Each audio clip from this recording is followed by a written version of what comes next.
안녕하세요. 저는 오늘도 여러분께 한여인의 잊을 수 없는 실화를 들려드리려고 합니다.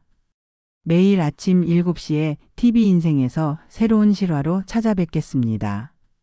선생님들 구독, 좋아요 부탁드립니다. 제게 큰 힘이 됩니다. 그럼 바로 실화 속으로 들어가 보시죠.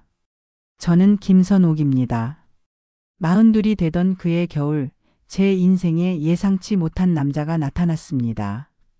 98년 12월 부산 해운대 수산시장에서 저는 오징어를 다듬고 있었어요.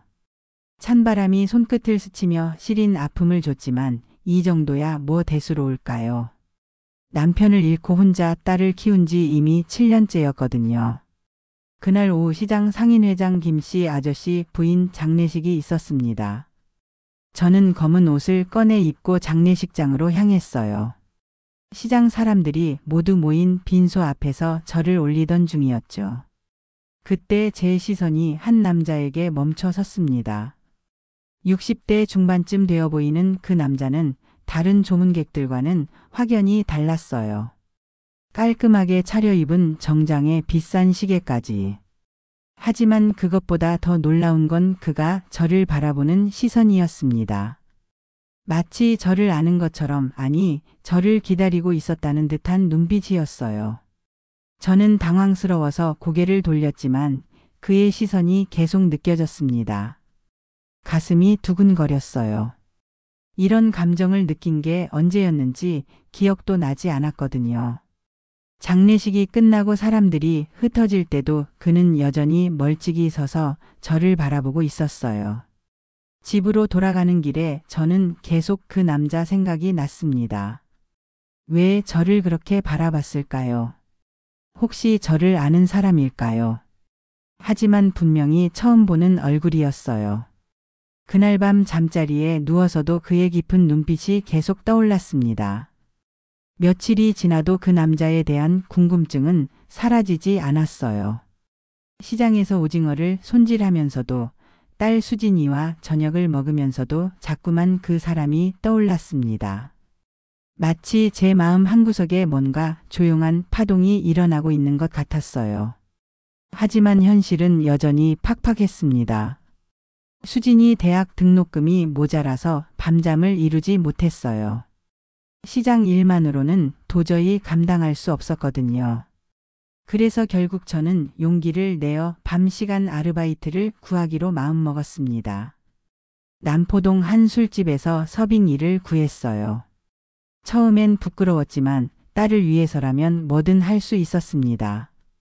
첫날 밤 저는 떨리는 마음으로 술집 문을 열었어요. 화려한 조명과 담배 연기가 자욱한 그곳에서 저는 새로운 세계를 마주했습니다. 손님들을 응대하면서 저는 점점 이 일에 익숙해져 갔어요. 하지만 마음 한편으로는 늘 불안했습니다. 혹시 시장 사람들이 알게 되면 어쩌나 하는 걱정이 끊이지 않았거든요. 그러던 어느 날 밤, 제 인생을 완전히 바꿀 만남이 기다리고 있었습니다. 그날은 유난히 손님이 많은 밤이었어요. 저는 분주하게 술잔을 나르며 홀을 오갔습니다. 그러다 2층 VIP룸에 새로운 손님이 오셨다는 말을 들었어요. 매니저가 저를 부르며 말했습니다. 특별한 손님이니까 정중하게 모시라고요. 저는 술과 안주를 준비해서 계단을 올라갔어요. 문을 열고 들어서는 순간 저는 얼어붙고 말았습니다. 그곳에 앉아있는 사람은 바로 장례식장에서 봤던 그 남자였거든요. 다시 만났군요. 박도연이라고 자신을 소개한 그는 차분한 목소리로 말했어요. 저는 당황해서 제대로 된 말도 못하고 있었죠. 그는 저를 자세히 바라보더니 미소를 지었습니다. 여기서 일하시는군요. 힘들지 않나요? 저는 고개를 숙이며 술을 따랐어요. 손이 떨려서 잔에 술이 넘칠 뻔했죠. 도연은 그런 저를 보며 안타까운 표정을 지었습니다. 생활이 어려우시겠어요. 딸도 있다고 들었는데. 저는 깜짝 놀랐어요. 어떻게 제 사정을 알고 있는 거죠? 도연은 천천히 입을 열었습니다. 시장에서 소문을 들었어요. 혼자 딸을 키우시느라 고생이 많으시다고. 그의 말에 저는 복잡한 기분이 들었어요. 동정받는 기분이 들면서도 한편으로는 따뜻함을 느꼈습니다. 도연은 계속해서 저와 이야기를 나눴어요. 제 살아온 이야기, 딸 자랑, 시장에서의 하루 일과까지 들어주었습니다. 그런데 밤이 깊어갈수록 분위기가 묘해지기 시작했어요. 도연의 시선이 점점 더 깊어지고 있었거든요. 그는 술잔을 내려놓으며 갑자기 진지한 표정을 지었습니다. 선옥 씨, 제가 당신에게 제안을 하나 하고 싶어요. 저는 가슴이 두근거렸어요. 무슨 제안일까요? 도연은 잠시 망설이더니 입을 열었습니다. 한 달만 저와 함께 지내주시면 어떨까요? 딸 학비도 빚도 모두 제가 해결해 드리겠어요. 저는 그 말을 듣고 충격을 받았습니다. 이게 무슨 소리죠?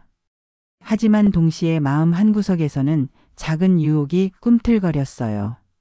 정말로 수진이 대학비를 해결할 수 있다면. 도연은 제 망설임을 알아차렸는지 더 자세히 설명했습니다. 단순히 함께 있어 달라는 거라고요.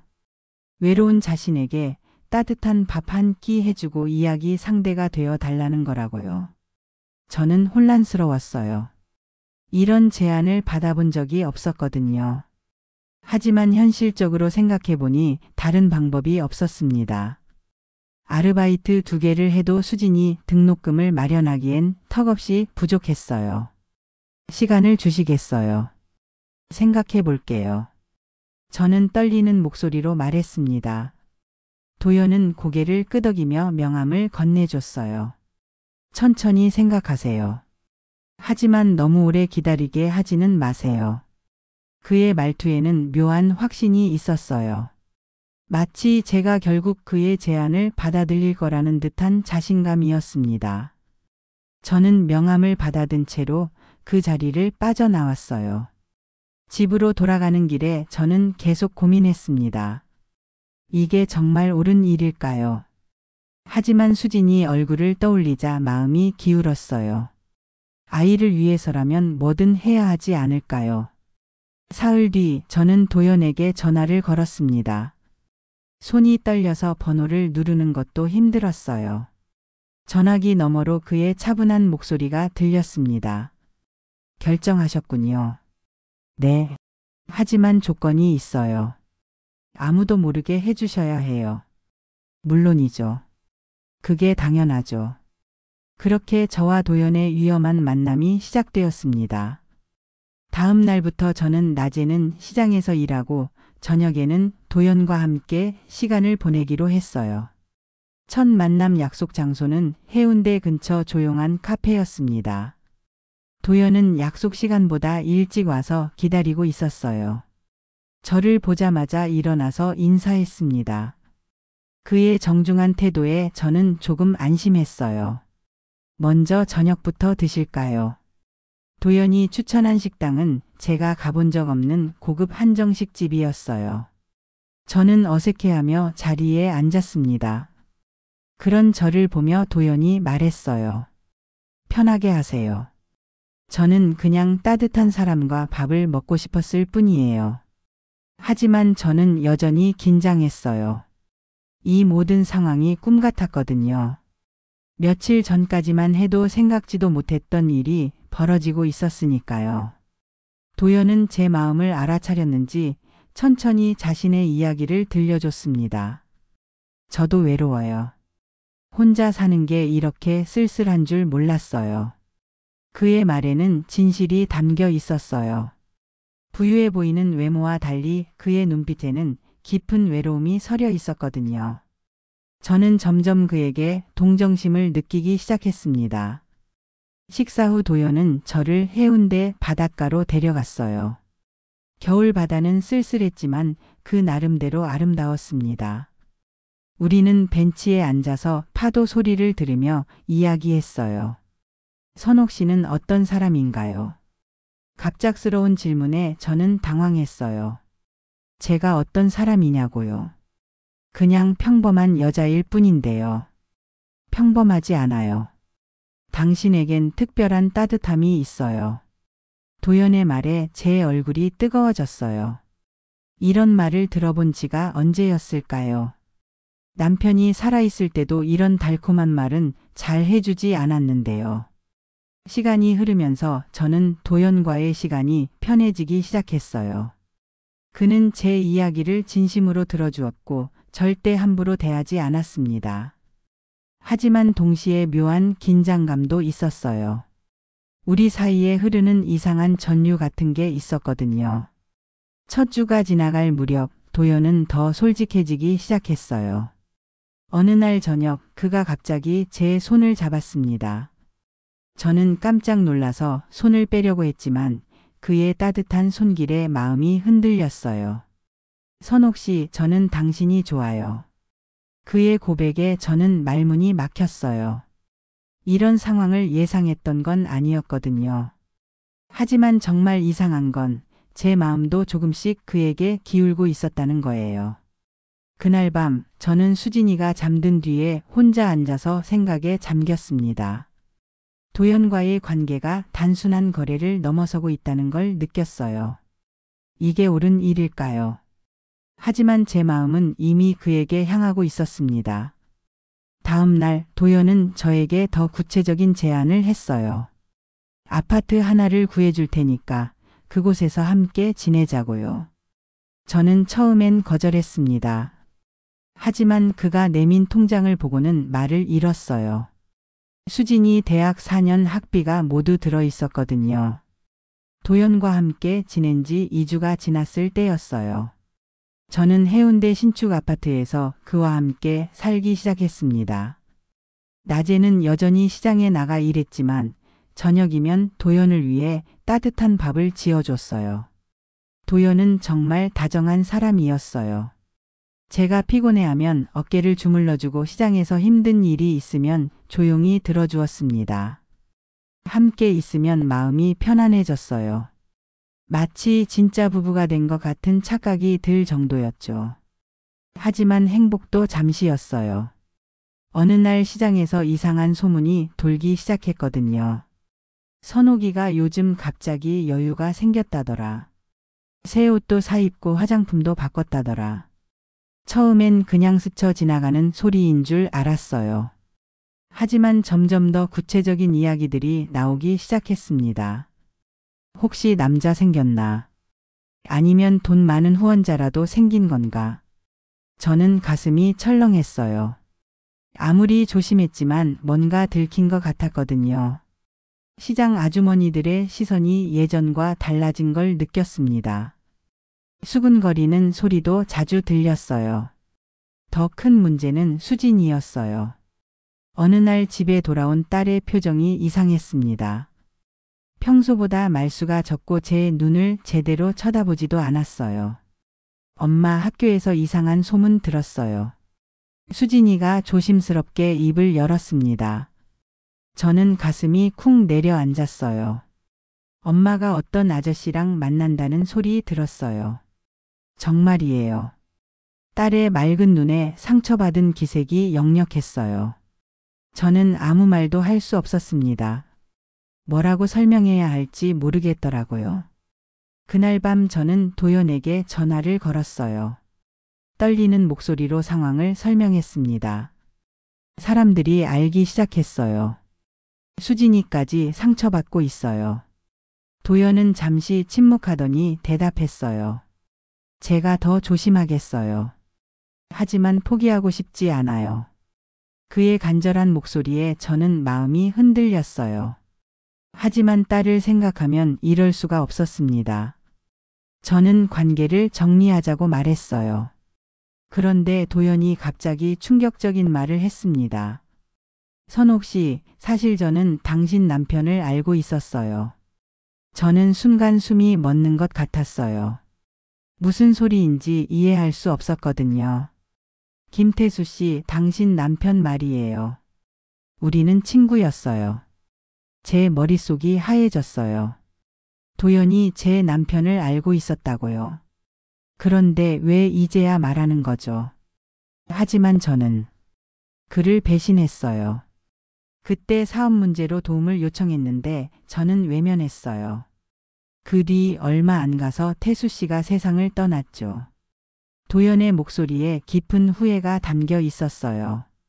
저는 온몸이 떨렸습니다. 분노와 슬픔이 한꺼번에 밀려왔어요. 그래서 저한테 접근한 거예요. 죄책감 때문에요. 아니에요. 처음엔 그랬을지도 모르지만 지금은 정말로 당신을 좋아해요.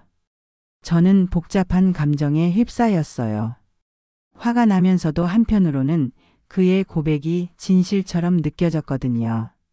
도연의 외로운 눈빛, 저를 바라보는 간절한 시선들이 모두 진짜였던 것 같았어요. 하지만 수진이 생각을 하니 더 이상 이럴 수는 없었습니다. 저는 도연에게 마지막 통보를 했어요. 이제 정말 끝내야 해요. 딸이 상처받는 걸 더 이상 볼 수 없어요. 도연은 고개를 숙이며 대답했습니다. 알겠어요. 하지만 마지막으로 하고 싶은 말이 있어요. 그는 잠시 망설이더니 입을 열었어요. 당신과 함께한 이 시간이 제 인생에서 가장 행복했어요. 정말로 고마웠어요. 그의 진심 어린 고백에 저는 눈물이 났어요. 저 역시 그와 함께한 시간이 행복했거든요. 하지만 현실은 그렇게 호락호락하지 않았습니다. 다음 날부터 저는 다시 예전 생활로 돌아갔어요. 하지만 마음은 온전하지 않았습니다. 자꾸만 도연 생각이 났거든요. 그의 따뜻한 손길, 진심 어린 위로, 외로운 뒷모습까지 모든 게 그리웠어요. 도연과 헤어진 지 일주일이 지났을 때였어요. 저는 시장에서 평소처럼 일하고 있었습니다. 그런데 갑자기 정장을 입은 사람이 제 앞에 나타났어요. 도연의 비서라고 자신을 소개한 그 사람은 저에게 봉투 하나를 건네줬습니다. 사장님이 전해달라고 하셨어요. 봉투 안에는 통장과 편지가 들어 있었어요. 통장에는 제가 상상도 못할 큰돈이 들어 있었고 편지에는 도연의 마지막 인사가 적혀 있었습니다. 제 모든 재산을 정리해서 선옥 씨와 수진 양에게 남기고 싶어요. 이게 제가 할 수 있는 마지막 사과입니다. 저는 깜짝 놀랐어요. 이게 무슨 소리인가요? 급하게 도연에게 전화를 걸었지만 받지 않았습니다. 불안한 마음에 저는 그가 있을 만한 곳들을 찾아다녔어요. 마침내 해운대 고급 호텔 로비에서 도연을 발견했습니다. 그런데 그 옆에 낯선 여자와 젊은 남자가 서 있었어요. 저는 숨어서 상황을 지켜봤습니다. 아버지, 정신 차리세요. 그 여자 때문에 가산을 탕진할 셈이에요. 여자가 날카로운 목소리로 말했어요. 알고 보니 도연의 부인과 아들이었습니다. 저는 충격을 받았어요. 도연이 결혼한 사람이라는 걸 몰랐거든요. 그 여자가 아버지 재산을 노리고 접근한 것 뻔하잖아요. 아들의 말에 제 가슴이 아팠어요. 저는 그런 여자가 아닌데요. 하지만 남들 눈에는 그렇게 보일 수밖에 없겠죠. 도연이 갑자기 소리를 질렀어요. 아니다. 선옥 씨는 그런 사람이 아니야. 그의 목소리에 간절함이 담겨 있었어요. 하지만 가족들은 믿지 않았습니다. 그럼 뭐예요? 사랑이라도 한다는 거예요. 나이도 생각 안 하고요. 부인의 비아냥거리는 말에 도연이 더욱 격해졌어요. 그래, 사랑한다. 그 사람의 따뜻한 국밥 한 그릇 때문에 내가 다시 살 수 있었어. 저는 그 말을 듣고 눈물이 쏟아졌어요. 정말로 저를 사랑했던 거였어요. 하지만 동시에 이 모든 상황이 너무나 복잡하다는 것도 깨달았습니다. 저는 조용히 그 자리를 떠났어요. 도연의 가족들과 마주치고 싶지 않았거든요. 집으로 돌아가는 길에 저는 많은 생각을 했습니다. 도연의 마음도 가족들의 입장도 이해할 수 있었어요. 그날 밤 수진이가 저에게 와서 말했어요. 엄마, 요즘 왜 이렇게 우울해 보여요? 딸의 걱정 어린 목소리에 저는 정신이 번쩍 들었어요. 제가 뭘 하고 있는 건지 깨달았습니다. 가장 소중한 건 바로 옆에 있는 딸인데 저는 다른 곳에 마음을 빼앗기고 있었던 거예요. 이틀 뒤 저는 도연을 만나서 마지막 이야기를 나눴습니다. 우리는 처음 만났던 해운대 바닷가에서 만났어요. 통장은 돌려드릴게요. 저는 제 힘으로 딸을 키우고 싶어요. 도연은 아쉬워했지만 제 결정을 존중해 줬어요. 당신이 그런 사람이라는 걸 알고 있었어요. 그래서 더 좋았던 거예요. 우리는 마지막으로 함께 국밥집에 갔어요. 제가 직접 끓여주던 그 따뜻한 국밥을 마지막으로 함께 먹었습니다. 도연은 숟가락을 들며 말했어요. 이 맛을 평생 잊지 못할 것 같아요. 저도 눈물이 났어요. 짧았지만 진실했던 우리의 시간이 끝나가고 있었거든요. 그 뒤로 저는 도연을 다시 보지 못했어요. 들리는 소문으로는 그가 가족들과 화해하고 다시 예전 생활로 돌아갔다고 했습니다. 저 역시 시장에서의 일상으로 돌아갔어요. 하지만 제 마음속에는 뭔가 달라진 게 있었어요. 도연과 함께했던 그 짧은 시간이 저에게 용기를 줬거든요. 저도 새로운 시작을 할 수 있다는 희망 말이에요. 수진이는 결국 장학금을 받아서 대학에 진학했어요. 제가 밤낮으로 일한 보람이 있었죠. 딸이 대학 합격 소식을 전해줄 때 저는 정말 기뻤습니다. 엄마 고생 많으셨어요. 이제 제가 엄마를 보살펴 드릴게요. 수진이의 말에 저는 눈물을 흘렸어요. 힘들었지만 결국 해냈다는 생각이 들었거든요. 몇 년이 지난 후 저는 우연히 도연의 부고를 신문에서 봤어요. 심장마비로 갑작스럽게 세상을 떠났다고 했습니다. 장례식장에 가야 할지 고민했지만 결국 가지 않았어요. 대신 혼자 조용히 그를 추도했습니다. 도연과의 만남은 제 인생에서 가장 복잡했던 경험이었어요. 죄책감도 있었고 혼란스럽기도 했지만 동시에 제가 아직도 사랑할 수 있는 사람이라는 걸 깨닫게 해줬거든요. 지금 저는 수진이가 직장을 구한 뒤 함께 작은 식당을 차렸어요. 매일 손님들에게 따뜻한 국밥을 끓여드리고 있습니다. 그럴 때마다 도연이 그렇게 좋아했던 제 국밥 생각이 나요. 혹시 그도 어딘가에서 제가 만든 국밥 맛을 그리워하고 있을까요? 아니면 이제는 모든 걸 내려놓고 편안히 쉬고 있을까요? 저는 가끔 그런 생각을 하며 조용히 미소 짓습니다. 인생이란 정말 예측할 수 없는 것 같아요. 가장 어둡다고 생각했던 순간에 예상치 못한 만남이 찾아오기도 하고 가장 행복하다고 생각했던 순간이 헤어짐의 시작이기도 하거든요. 하지만 그 모든 경험들이 모여서 지금의 저를 만들었습니다. 선생님들의 삶에도 진심 어린 사랑과 따뜻한 행복이 가득하기를 마음 깊이 기원합니다.